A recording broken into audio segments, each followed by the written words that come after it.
This is Candytuft. Very, very beautiful, pure white blooms in the springtime.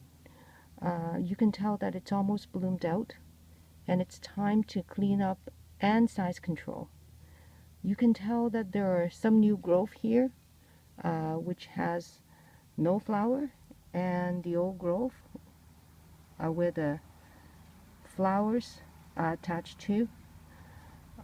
You can either do a haircut, cut the whole plant to maybe the bottom 3 or 4 inches. In that case, it will cut off all the spent blooms as well as encourage a bushy growth, but it does not size control.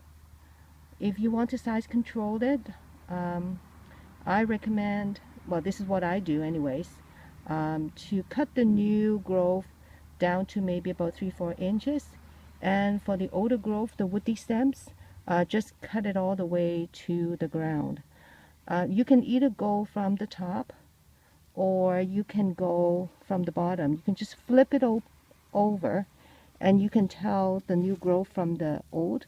These are the old growth and these are the new growth. So for the old growth, you can just cut right down at the bottom, and the new growth, these are tiny, so you can just leave them. For some of the longer new growth, you can just cut them maybe a little bit shorter so that it will encourage more blooms.